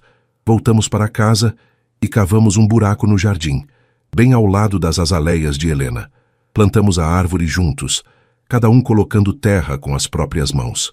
Quando terminamos, ficamos em círculo ao redor da árvore. Rafael começou. Mãe, a gente está aqui hoje para honrar sua memória. O Senhor ensinou a gente o que é amor verdadeiro, caráter e justiça. E hoje a gente está aplicando esses ensinamentos defendendo o papai. Júlia continuou com a voz embargada. Mãe, eu queria tanto que a senhora estivesse aqui, mas eu sei que onde quer que esteja, está cuidando da gente. E a gente promete cuidar do papai como a senhora cuidava. Dona Lourdes falou. Dona Helena, a senhora me pediu para cuidar dele. E eu cumpri minha promessa. E vou continuar cumprindo até o último dia da minha vida. Chegou minha vez. Olhei para aquela árvore pequena, frágil, mas com raízes que iam crescer profundas. Helena, amor da minha vida. Você me deixou há 5 anos, mas nunca saiu do meu coração. Hoje eu estou passando pela provação mais difícil da minha vida. Nossa filha tentou me matar. E você sabe como isso dói. Mas você também me ensinou que amar não é ser fraco. É ter coragem para fazer o que é certo, mesmo quando dói. Então é isso que eu estou fazendo. Pelos ensinamentos que você me deixou. Pelo amor que você plantou nessa família. E pela certeza de que lá onde você está orgulhosa de mim. Ficamos em silêncio por alguns minutos, apenas ouvindo o vento nas folhas das árvores ao redor. Júlia foi a primeira a falar. Sabe o que eu acho mais bonito nisso tudo, pai? É que mesmo depois de tanta dor, a gente ainda é uma família. Pequena, mas forte. Rafael completou. A Fernanda escolheu sair dessa família quando fez o que fez. Mas nós 4, nós escolhemos ficar. Isso conta mais. Dona Lourdes abraçou os 2. Vocês são a prova de que o amor da Dona Helena continua vivo, na integridade de vocês, na coragem, na lealdade. Passamos o resto do dia juntos. Almoçamos o prato favorito de Helena, ouvimos as músicas que ela gostava, folheamos álbuns de fotos antigas. Era um dia de celebração, não de luto. À tarde, o telefone de casa tocou. Era Dr. Gustavo. Senhor Samuel, tenho uma notícia. Marcos tentou fazer um acordo de delação também, oferecendo informações sobre outros crimes que cometeu. Mas o juiz negou. Disse que ele não tem credibilidade e que as provas contra ele já são suficientes. Então ele vai a julgamento sem nenhuma atenuante? Exatamente. E tem mais. A defesa dele entrou com pedido de liberdade provisória, mas foi negado novamente. O juiz considerou que ele representa risco à sociedade e risco de fuga. Quando é o julgamento? 3 meses. Que vai ser rápido, porque ele vai ser julgado pelo tribunal do júri. 7 pessoas comuns vão decidir o destino dele. E eu vou ter que estar lá? Sim. Você é a vítima. Seu depoimento é crucial. Desliguei e contei para Rafael e Júlia. Ambos se entreolharam. Pai, a gente vai com o senhor, Júlia disse. Não vai passar por isso sozinho. Rafael concordou. E eu vou falar com o Dr. Gustavo. Quero entender cada detalhe do processo para a gente estar preparado. Naquela noite, antes de dormir, Sentei na cama e peguei uma carta que Helena tinha me deixado antes de morrer. Ela sabia que estava partindo e escreveu várias cartas para mim, para os filhos, até para Dona Lourdes. Eu guardava a minha em uma gaveta e lia de vez em quando. Abri o envelope amarelado pelo tempo e li. Meu amor, Samuel, se você está lendo isso é porque eu já parti. Mas quero que saiba que cada dia ao seu lado foi um presente. Você é o homem mais íntegro que eu já conheci. E sei que vai continuar sendo, mesmo quando eu não estiver mais aí para te lembrar disso. Cuida dos nossos filhos. Ensina para eles o que você me ensinou. Que caráter vale mais que dinheiro, que verdade vale mais que conveniência, e que amor verdadeiro não tem medo de fazer o que é certo. E cuida de você também, meu amor. Não se perca na dor. Não se perca na solidão. Continue vivendo, amando, sendo essa luz que você sempre foi. Eu vou estar sempre com você. Nas flores do jardim, no vento da tarde, na paz do amanhecer.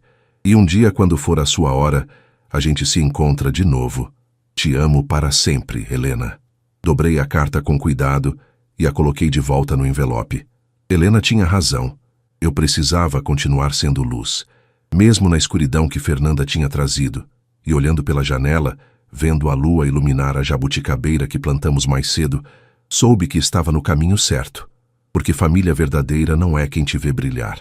É quem segura sua mão quando tudo está escuro. E eu tinha essa família. Aqui comigo, firme e forte. Capítulo 8. A família se reúne. Roteiro completo. Capítulo 8. 6 semanas após a denúncia, a casa em Campinas respirava uma rotina nova. Rafael tinha assumido oficialmente a vice-presidência da empresa e trabalhava do escritório que montamos em um dos quartos. Júlia decidiu adiar o retorno para Portugal por tempo indeterminado, conseguindo transferência para concluir o mestrado na Unicamp. E Dona Lourdes, que sempre foi mais que empregada, agora era oficialmente parte da família. Era uma quinta-feira, ironicamente o mesmo dia em que Fernanda costumava aparecer com seus chás envenenados. Mas agora, às 3 da tarde, eu estava no jardim podando as azaleias ao lado de Júlia, enquanto Rafael lia relatórios na varanda. O portão se abriu. Não era Fernanda. Era o tio Márcio, irmão de Helena e promotor de justiça em São Paulo. Ele tinha ligado mais cedo avisando que precisava falar comigo pessoalmente. Samuel, ele me abraçou forte. Vim assim que consegui me liberar do fórum. Entramos todos na sala. Dona Lourdes serviu café e Márcio abriu a pasta que trouxe. Samuel, o Ministério Público está fechando a denúncia contra Marcos e Fernanda. Eu vim pessoalmente porque quero que você entenda cada detalhe do processo. Ele espalhou documentos na mesa de centro. Marcos Aurélio será julgado por tentativa de homicídio, qualificado por motivo torpe, com 3 qualificadoras: uso de veneno contra ascendente por afinidade e com impossibilidade de defesa da vítima. A pena pode chegar a 20 anos. Rafael se inclinou para a frente. E a Fernanda? Fernanda, por ter colaborado, responderá como coautora com atenuantes. A pena prevista é de 4 a 6 anos, com possibilidade de regime semiaberto após 1/3 cumprido. Além disso, ela perde qualquer direito sobre herança, conforme prevê o Código Civil. Júlia perguntou: tio Márcio, e se ela tentar reverter isso? Tentar se aproximar do papai de novo? Por isso estou aqui. Vim trazer a ordem de restrição permanente. Fernanda está proibida de se aproximar de Samuel a menos de 500 metros, de entrar em contato por qualquer meio e de frequentar os mesmos lugares que ele. Qualquer violação resulta em prisão imediata. Olhei para aqueles papéis e senti uma mistura de proteção e tristeza. Minha própria filha, agora, era legalmente impedida de chegar perto de mim. Márcio colocou a mão no meu ombro. Samuel, eu sei que isso é doloroso. Helena era minha irmã e Fernanda é minha sobrinha. Mas o que ela fez é imperdoável. E como promotor, como tio e como alguém que amava profundamente a Helena, eu vou garantir que a justiça seja feita. Márcio, você acha que a Helena estaria de acordo com isso? Ele olhou para a foto de Helena na estante. Helena tinha um coração enorme, mas ela também tinha uma espinha dorsal de aço. Ela jamais aceitaria que alguém, mesmo a própria filha, tentasse te matar sem consequências. Ela te amava demais para isso. Aquela resposta me trouxe uma paz que eu não esperava. Márcio ficou para o jantar. Dona Lourdes preparou um ensopado que Helena costumava fazer e ficamos todos na mesa, conversando sobre memórias boas. Márcio contava histórias da infância de Helena, de como ela era teimosa, mas justa, doce, mas firme. Teve uma vez, ele disse rindo, que Helena descobriu que uma amiga de escola estava sendo injustiçada por uma professora. Ela juntou provas, conversou com outros alunos e foi até a diretoria sozinha, com 12 anos de idade, apresentar o caso. A professora foi repreendida e a amiga dela, inocentada. Rafael sorriu. Vovó era assim. A mamãe herdou isso dela. Herdou sim. E você e Júlia herdaram dela também. Por isso estão aqui lutando pela verdade. Depois do jantar, quando Márcio foi embora, ficamos os 4 na varanda. A noite estava clara, com lua cheia iluminando o jardim. Pai, Júlia disse suavemente, amanhã é aniversário da mamãe. A gente podia fazer alguma coisa em homenagem a ela. Eu tinha esquecido. Com tudo o que estava acontecendo, a data tinha passado despercebida. Helena faria 63 anos. O que vocês sugerem? Rafael pensou por um momento. Podíamos plantar uma árvore no jardim.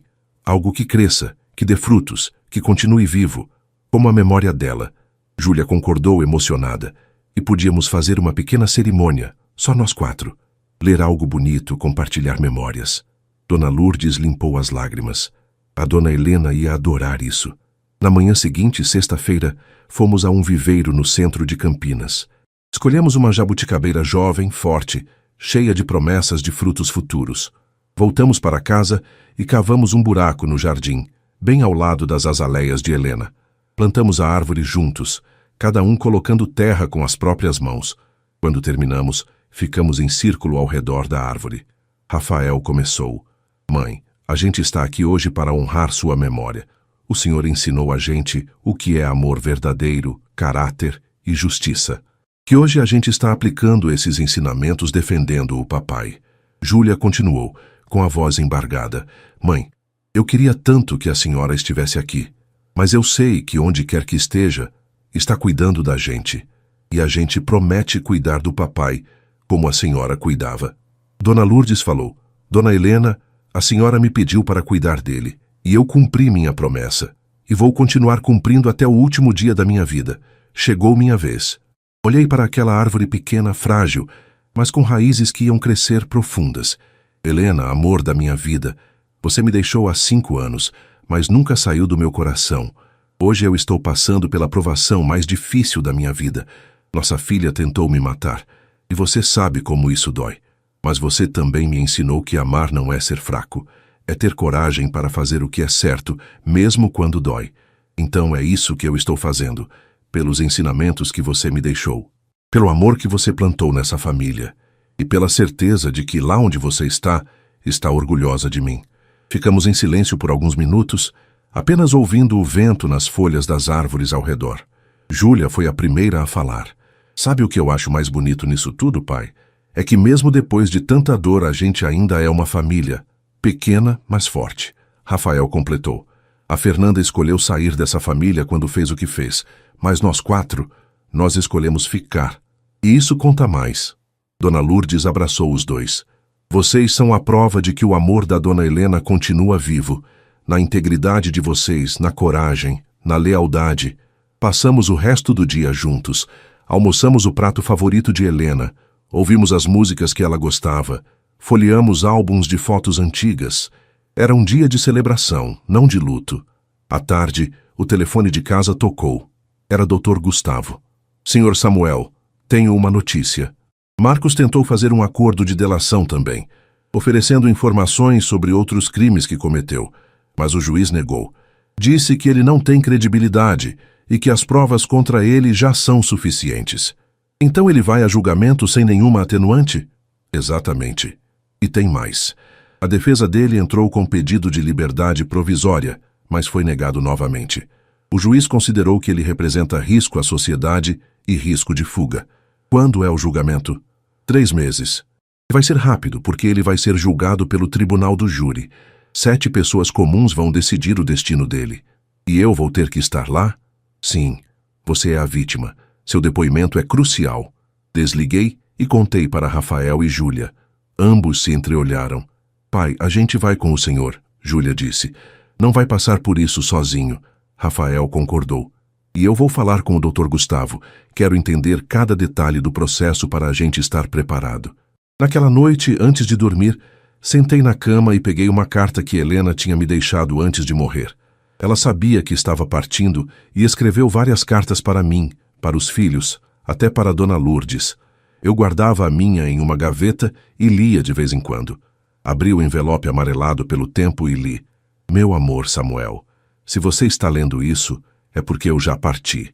Mas quero que saiba que cada dia ao seu lado foi um presente. Você é o homem mais íntegro que eu já conheci. E sei que vai continuar sendo, mesmo quando eu não estiver mais aí para te lembrar disso. Cuida dos nossos filhos. Ensina para eles o que você me ensinou.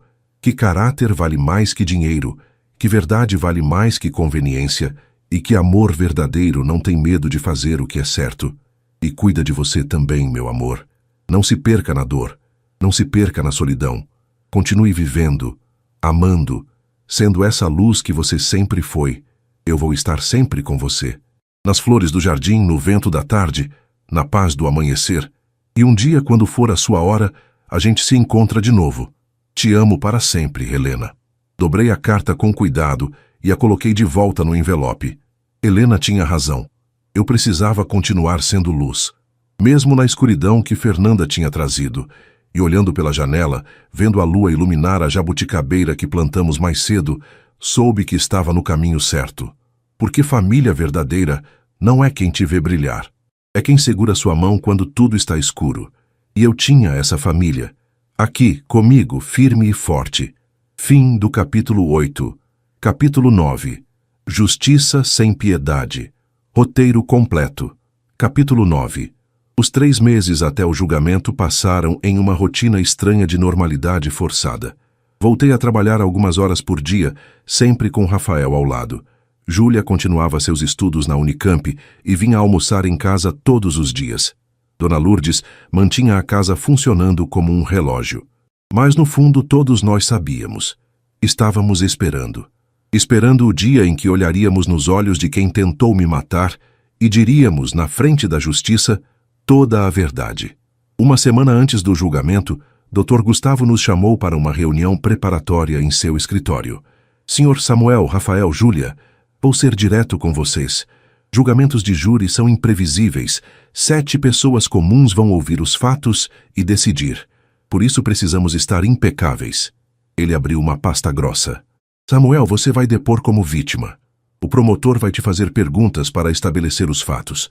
A defesa do Marcos vai tentar descredibilizar você, possivelmente alegando que você estava senil, confuso, que imaginou coisas. Mas temos os laudos médicos, Rafael interveio.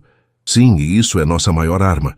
Mas eles vão tentar argumentar que os laudos não provam que foi o Marcos quem colocou o veneno. Vão jogar a culpa toda na Fernanda.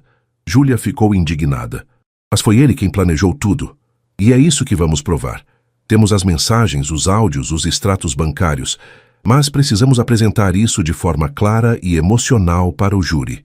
Dr. Gustavo me olhou sério.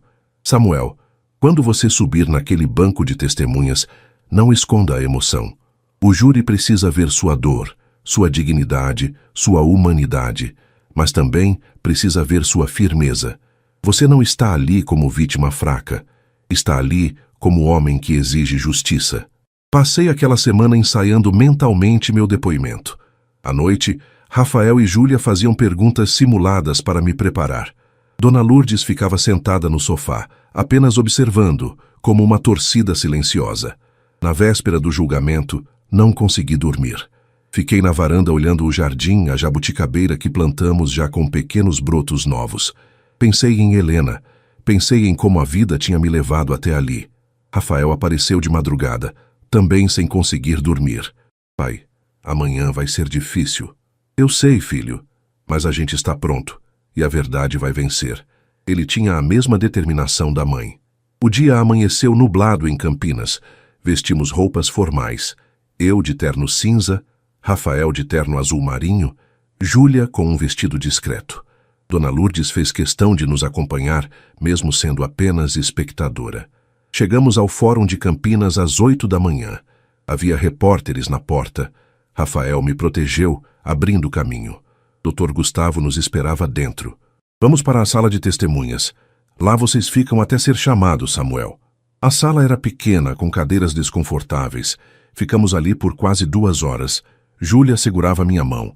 Rafael lia e relia os documentos. Dona Lourdes rezava baixinho. Finalmente, um oficial de justiça abriu a porta. Senhor Samuel Ferreira, o senhor pode vir comigo.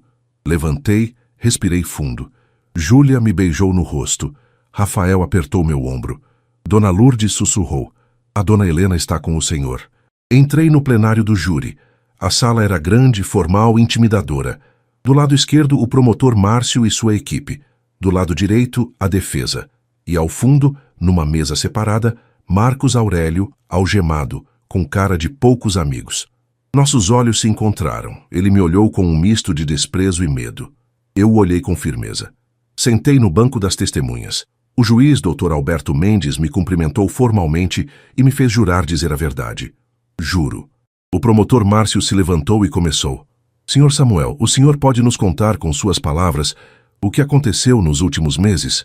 Respirei fundo e comecei. Contei sobre as visitas de Fernanda, sobre os chás, sobre os sintomas progressivos. Contei sobre a desconfiança de Dona Lourdes, sobre os laudos médicos, sobre a descoberta do veneno. Minha voz falhou algumas vezes. O júri me ouvia em silêncio absoluto. Vi uma das juradas enxugando lágrimas. Senhor, Samuel, o senhor suspeitou da sua filha em algum momento? Não, jamais.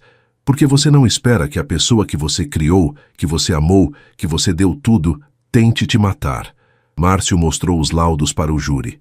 Essas análises comprovam que o chá que o senhor Samuel tomava continha escopolamina e diazepam em doses letais. E essas substâncias foram encontradas na residência do réu, Marcos Aurélio. Senhor Samuel, o senhor acredita que sua filha agiu sozinha? Não. Minha filha foi manipulada pelo marido. Mas isso não a isenta de responsabilidade. Ela fez a escolha. Márcio assentiu e se sentou. Agora era a vez da defesa. O advogado de Marcos, Dr. Sérgio Costa, se levantou.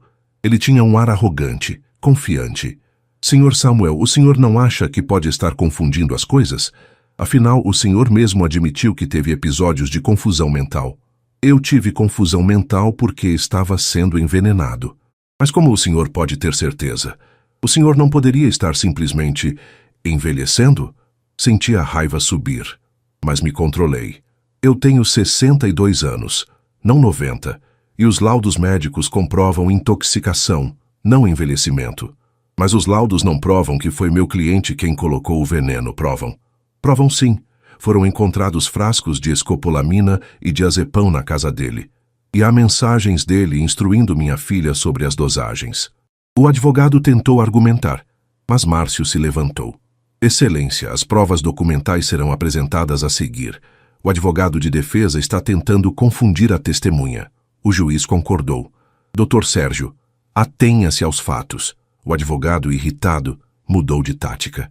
Senhor Samuel, o senhor está processando sua própria filha. Não sente nenhum remorso? A pergunta me pegou de surpresa. Olhei para ele, depois para o júri. Remorso? Por exigir justiça depois que tentaram me matar? Não. O que eu sinto é tristeza. Tristeza porque minha filha escolheu o dinheiro ao invés de seu pai. Mas remorso? Jamais. O júri pareceu aprovar minha resposta. O advogado, percebendo que estava perdendo, encerrou. Sem mais perguntas.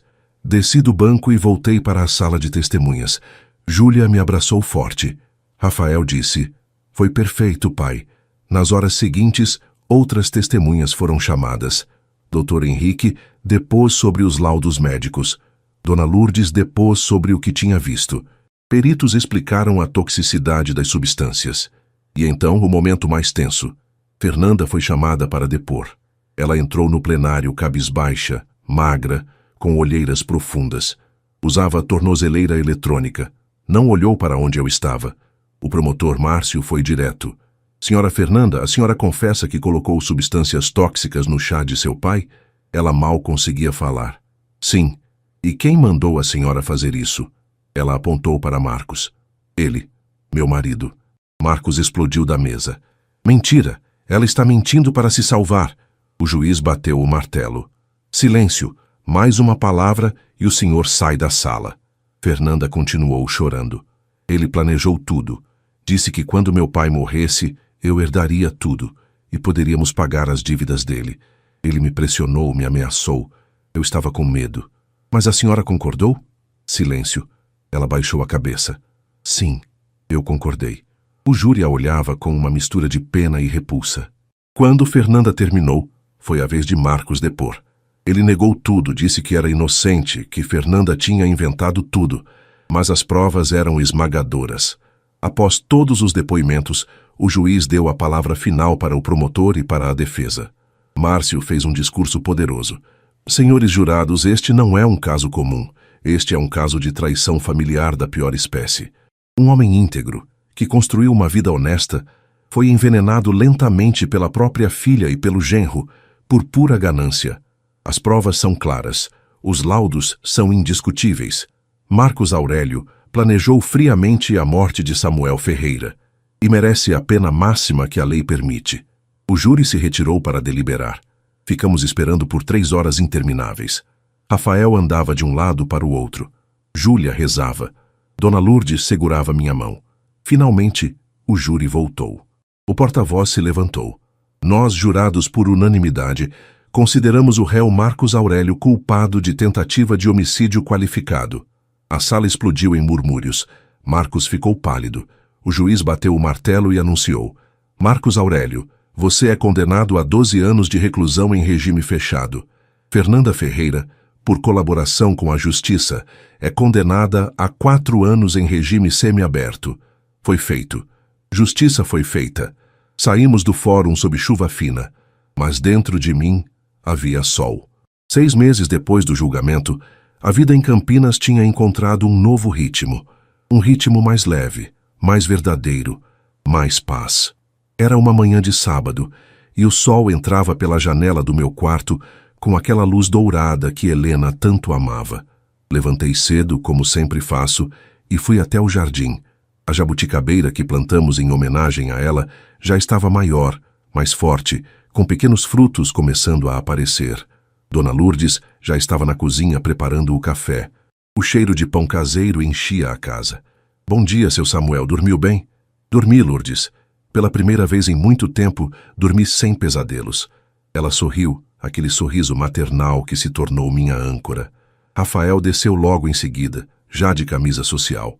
Tinha uma reunião importante na empresa pela manhã. Pai, os números do trimestre ficaram excelentes. A empresa está crescendo 20% em relação ao ano passado. Você está fazendo um trabalho brilhante, filho. Seu avô e sua mãe estariam orgulhosos.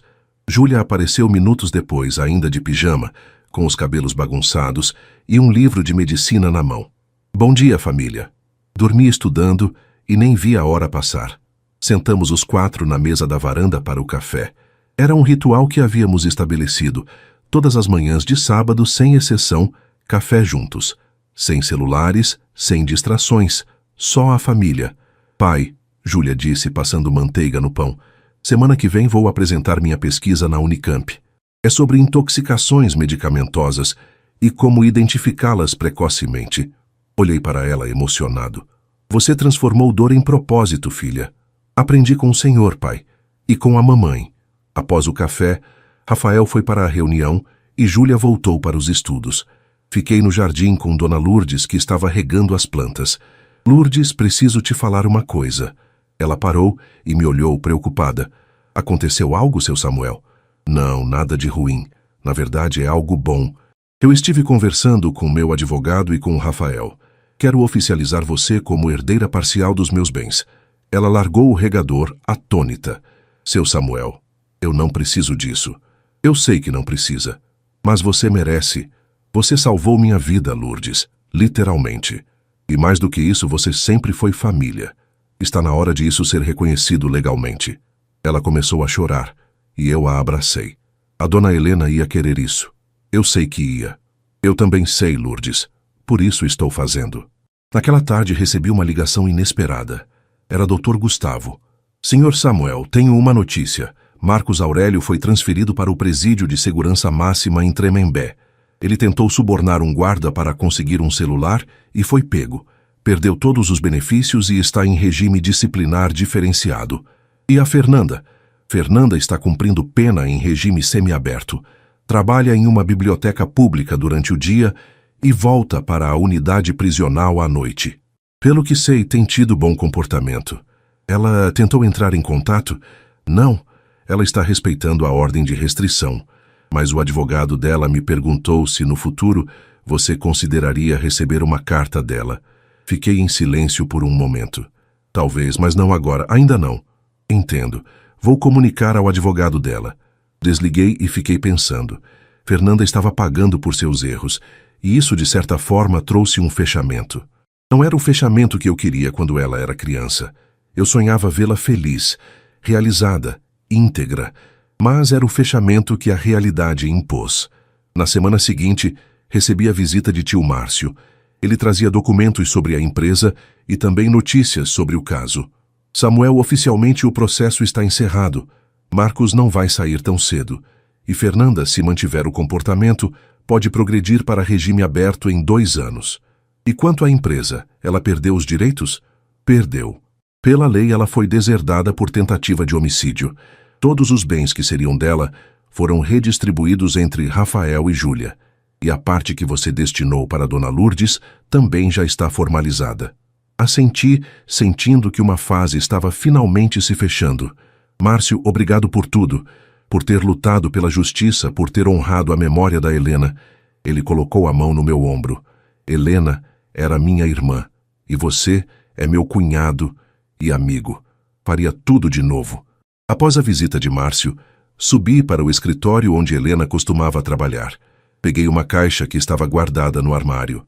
Dentro, cartas, fotos, lembranças dela. Havia uma foto da nossa família inteira, tirada há 8 anos, num Natal. Fernanda estava lá, sorrindo ao lado dos irmãos. Eu e Helena no centro, todos felizes, unidos. Olhei para aquela foto e senti uma tristeza profunda.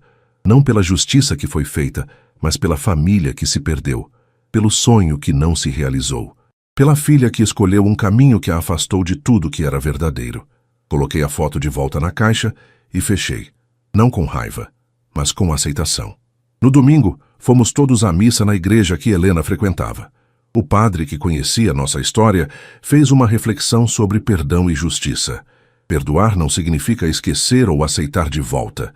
Perdoar é liberar o coração do peso do ódio. É escolher a paz mesmo diante da dor. Mas perdão nunca anula consequências. Justiça e amor podem caminhar juntos. Aquelas palavras ressoaram em mim. No caminho de volta para casa, Júlia perguntou: Pai, o senhor já perdoou a Fernanda? Pensei com cuidado antes de responder. Filha, eu estou no caminho do perdão. Não por ela, mas por mim. Para não carregar ódio no coração. Mas isso não significa que vou recebê-la de volta ou agir como se nada tivesse acontecido. Perdão não é reconciliação automática. É libertação pessoal. Rafael, que dirigia, complementou. E também é ensinar que ações têm consequências. Se a gente simplesmente perdoasse e aceitasse tudo, qual seria a lição? Exatamente, filho. A lição é: caráter e integridade não se negociam. Nem por sangue, nem por história, nem por sentimentalismo. Chegamos em casa e Dona Lourdes tinha preparado um almoço especial. Comemos juntos, rindo, contando histórias, fazendo planos para o futuro. Rafael anunciou que estava considerando casar com a namorada Beatriz, uma engenheira que tinha conhecido no MT. Pai, quero que conheça ela. Acho que o senhor vai gostar. Se você a escolheu, filho, eu já gosto. Júlia compartilhou que tinha sido aprovada para um estágio em um hospital de São Paulo, mas que continuaria morando em Campinas para ficar perto de mim.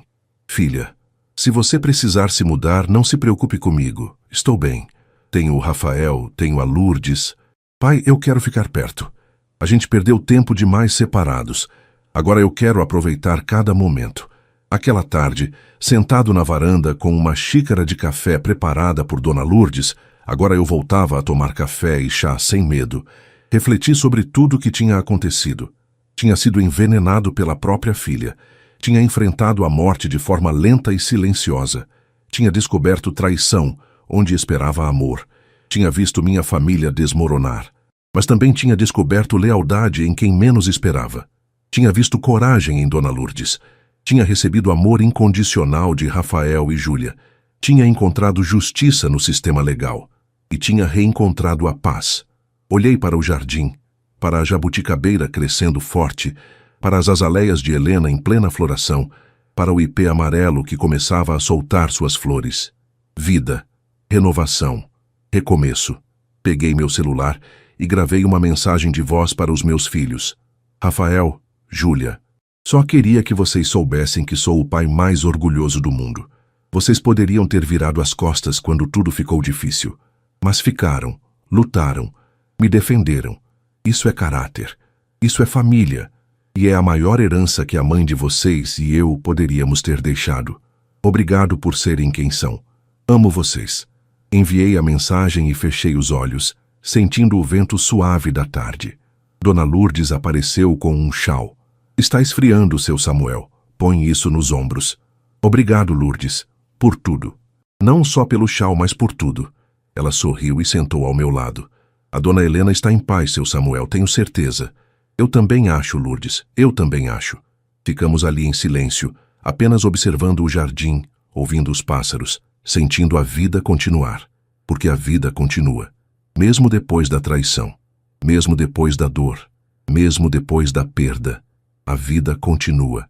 E com ela, a possibilidade de recomeçar, de plantar novas sementes, de colher novos frutos, de construir nova felicidade. Aprendi muitas lições nessa jornada dolorosa. Aprendi que família verdadeira não é quem compartilha sangue, mas quem compartilha lealdade. Aprendi que bondade não é ingenuidade e que proteger sua dignidade é um ato de amor próprio. Aprendi que justiça, quando feita corretamente, traz paz. Aprendi que perdão não significa aceitar de volta, mas liberar o coração do ódio.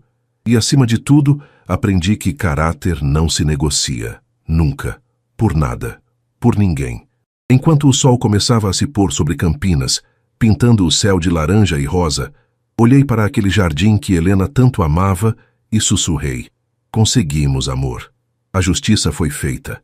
Os valores que você plantou continuam vivos. E a família que realmente importa está aqui, forte e unida. E naquele momento, senti uma paz que não sentia há muito tempo, porque finalmente eu estava em casa. Não apenas na casa de tijolos e cimento, mas na casa do coração, rodeado por quem realmente me amava, vivendo com dignidade e integridade e a certeza de que, no final, a verdade sempre vence. E isso, meus amigos, é mais valioso que qualquer herança, qualquer fortuna, qualquer reconhecimento. É a vitória da alma sobre a escuridão. É a prova de que, mesmo diante da maior traição, é possível se levantar, se reerguer e continuar sendo luz. Porque é isso que pessoas de caráter fazem. Não importa o quão escuro o caminho fique, a luz sempre encontra uma forma de brilhar. Esta história é um lembrete de que família não é apenas laço de sangue, mas de amor, lealdade e respeito. Que a justiça, quando buscada com dignidade, traz paz. E que perdoar não significa esquecer ou aceitar, mas sim liberar o coração do peso do ódio. Que todos nós tenhamos a coragem de Samuel, de lutar pela verdade, de proteger nossa dignidade e de reconhecer quem realmente merece estar ao nosso lado. Se você está assistindo de algum lugar do Brasil ou do mundo, deixe nos comentários de onde você está e o que achou dessa história. E se inscreva no canal para mais histórias que tocam o coração e ensinam sobre valores que realmente importam. Que Deus abençoe você e sua família. Até a próxima história.